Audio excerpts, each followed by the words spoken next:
आप सुन रहे हैं कहानी अनामिका भाग 9। 1 साल पहले। एक दवा ज्यादा बेहतर काम करेगी अगर वो आपको एक डॉक्टर द्वारा दी जाए बजाय कि एक मेडिकल स्टोर द्वारा। दवाई का रंग भी महत्वपूर्ण है। एक नीले रंग की गोली आपको एक सफेद रंग की गोली से ज्यादा शांत महसूस करवाएगी, क्योंकि नीला शांत रंग माना जाता है। वहीं एक लाल रंग की गोली आपको जागने में मदद करेगी एवं आपको ऊर्जा प्रदान करेगी।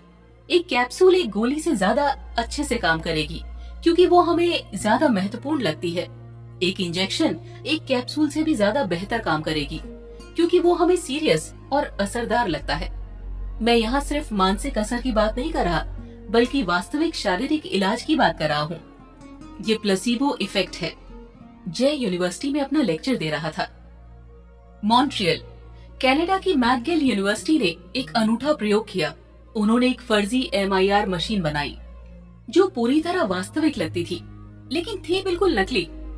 कुछ मरीजों को जो कि ADHD, एंजाइटी, OCD, माइग्रेन और ट्यूरेट्स जैसे गंभीर बीमारियों से पीड़ित थे, इस मशीन से निकाला गया। कुछ फर्जी डॉक्टरों ने जो कि यूनिवर्सिटी के ही स्टूडेंट थे, कुछ महीनों तक उनका इलाज करने का बहाना किया। नतीजा, उन मरीजों में आश्चर्यजनक रूप से सुधार हुआ। अधिकतर मरीज पूरी तरह से ठीक हो गए। होम्योपैथी, आयुर्वेद, रेकी, सड़क छाप ओझा, तांत्रिक, आपके धार्मिक गुरु, आपकी माँ का बनाया काढ़ा, सब इसी तकनीक पर काम कर रहे हैं। मैं ये नहीं कह रहा कि सब बेकार हैं या फर्जी हैं। आधुनिक मेडिकल साइंस भी इस तकनीक का फायदा उठाता है, लेकिन जब कोई मुझसे पूछता है कि वो या उसका रिश्तेदार फला बाबा के जादुई नुस्खे से ठीक हो गया, तो बेशक वो हुआ होगा।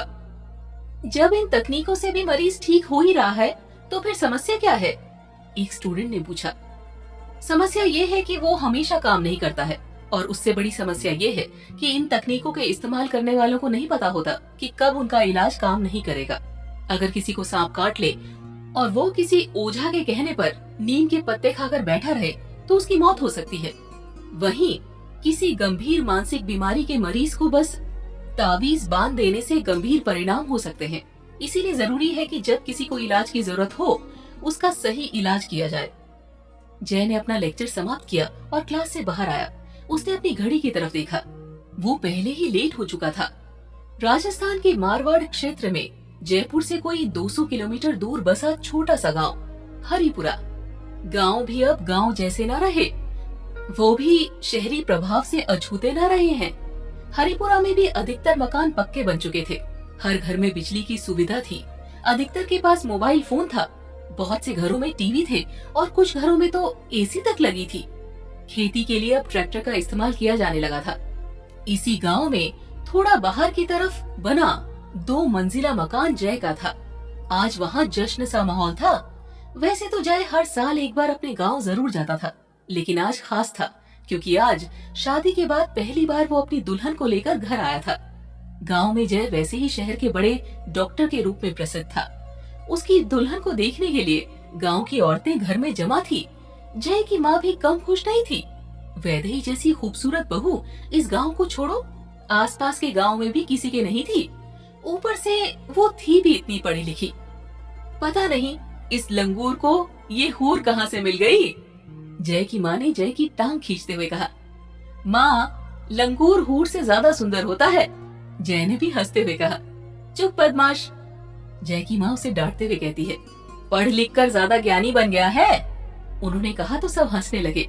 तभी गांव के पूर्व सरपंच रामविलास जी आए। जय के पिता ने उठकर दोनों हाथ जोड़कर उनका स्वागत किया।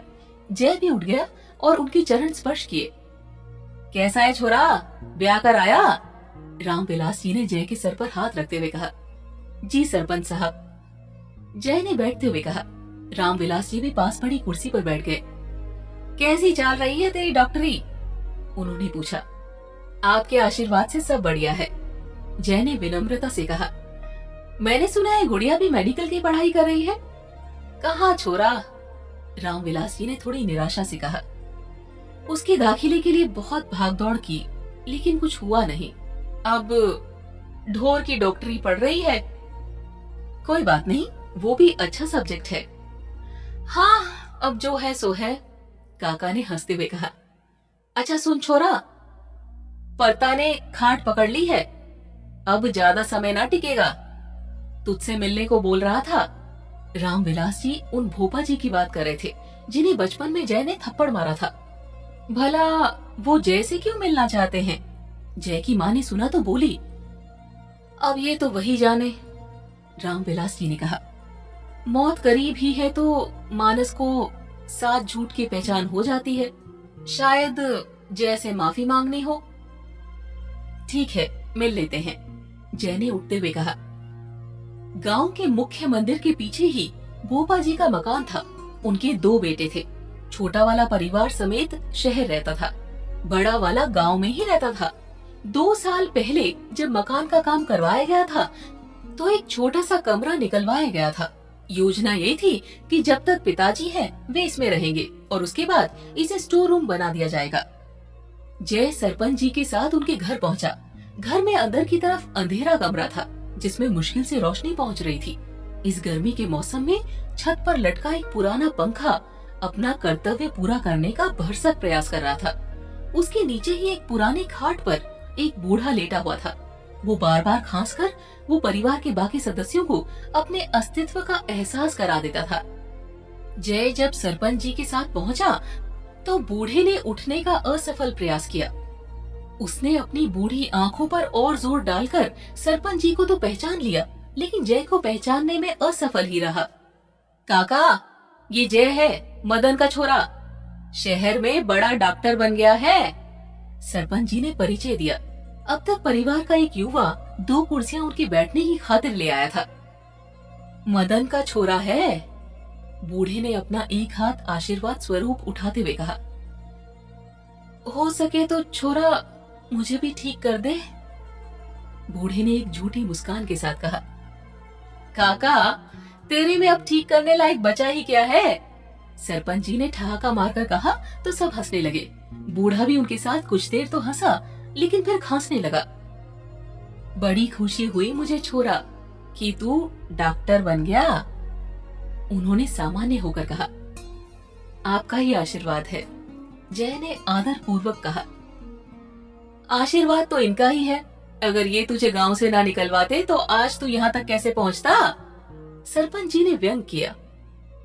क्यों शर्मिंदा करे है रामा, इसे बाहर भेजने का निर्णय किसका था, तू भी भली भांति जाने हैं, परता जी ने हंसते हुए कहा।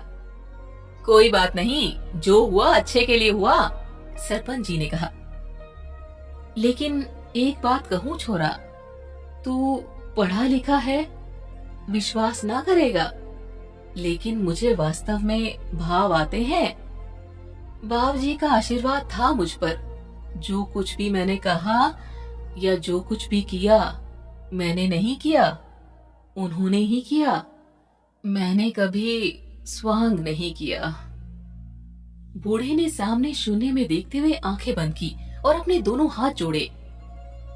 काका, जब मैं गांव से गया था, ये चेन मुझे मेरे पिताजी ने दी थी, जय ने अपने गले में लटकी सोने की चेन उन्हें दिखाते हुए कहा।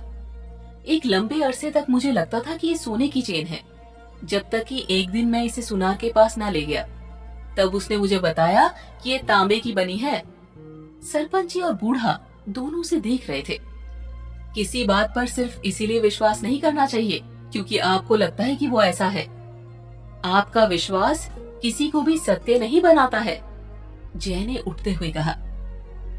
आज जय जयपुर के आनंद नगर पुलिस स्टेशन के सेल में बैठा हुआ था। सेल के दरवाजे पर दस्तक हुई तो जय अपने अतीत से बाहर आया था। सुबह के 7 बज गए थे। पूरी रात सोना तो दूर, जय ने सोने के बारे में सोचा तक नहीं था। सेल के दरवाजे पर स्नेहा हाथ में चाय लेकर खड़ी थी। उसने दरवाजा खोला और अंदर आ गई। आपके थाने में इंस्पेक्टर चाय नाश्ता देने आते हैं, जय ने स्नेहा की तरफ देखकर कहा। स्नेहा ने कुछ नहीं कहा, बस चाय रख दी। इस सब की जरूरत नहीं है, जय ने स्नेहा को खामोश देखकर कहा। तुम मुझसे नाराज हो और तुम्हारे नाराज होने की वजह भी है, मैं समझ सकता हूँ। तुम समझ सकते हो? स्नेहा ने सामान्य रहने की भरसक कोशिश करते हुए कहा। तुम कुछ नहीं समझते जय, अगर तुम समझते तो आज तुम्हें ये दिन नहीं देखना पड़ता। पूरी कोशिश करने के बावजूद भी स्नेहा की आंखों से कुछ आंसू छलक आए थे। जय उठ खड़ा हुआ। उसने स्नेहा के चेहरे को ध्यान से देखा। वो जय से नजरें नहीं मिला रही थी। उसके होठ कांप रहे थे, माथे पर बल थे, हाथों की मुट्ठियां बंद थी। ये दर्द या हमदर्दी नहीं था, गुस्सा था। क्या हुआ स्नेहा? जय ने नतीजे तक पहुंचने की कोशिश करते हुए कहा। जवाब में स्नेहा खामोशी रही। जय ने और ध्यान दिया। स्नेहा ने मंगलसूत्र पहन रखा था, लेकिन मांग में सिंदूर नहीं था, न के बराबर मेकअप और कोई ज्वेलरी नहीं। तुम्हारी शादी, जय ने निष्कर्ष तक पहुंचते हुए कहा, तुम लोग साथ नहीं हो। मेरा चेहरा पढ़ना बंद करो, स्नेहा ने गुस्से से जय की तरफ देखते हुए कहा। तुम शायद जान जाओ, लेकिन समझ नहीं पाओगे। तुम लोगों को देखकर उनके बारे में तो जान जाते हो, लेकिन उनके जज्बात नहीं समझ सकते, क्योंकि अगर ऐसा होता तो आज तुम्हारी बीवी जिंदा होती। स्नेहा, जय ने हल्के गुस्से में कहा। स्नेहा सच्चाई जानते हुए भी जय पर आरोप लगा रही थी। तुम जानती हो स्नेहा कि वैदेही की आत्महत्या में किसी भी तरह से मेरा कोई लेना देना नहीं है। जय ने अपना पक्ष रखा। तुम जहर हो जय, तुम जिससे भी जुड़ते हो उसकी जिंदगी बर्बाद हो जाती है। स्नेहा ने सेल से बाहर निकलते हुए कहा। आज कोर्ट खुलते ही तुम्हारी जमानत के पेपर आ जाएंगे। हमारे पास कोई खास सबूत नहीं है, तुम घर जा सकोगे। स्नेहा ने दरवाजा वापस बंद करते हुए कहा। दोपहर 12 बजे नित्या और विनय दोनों जमानत के पेपर के साथ थाने पहुंच चुके थे। स्नेहा ने पेपर चेक करके जय को छोड़ दिया। जय, विनय और नित्या तीनों घर जा रहे थे। विनय ड्राइव कर रहा था, उसके पास ही जय बैठा था। नित्या पीछे की सीट पर थी। इस इंस्पेक्टर को तो मैं छोड़ूंगी नहीं, नित्या ने गुस्से में कहा। बिना किसी वजह के ही जय को अरेस्ट कर लिया। जय खामोश ही रहा। अंतिम संस्कार की सारी तैयारियां हो गई हैं। विनय ने जय के कंधे पर हाथ रखते हुए धीरे से कहा। हम सीधे वहीं पर जा रहे हैं।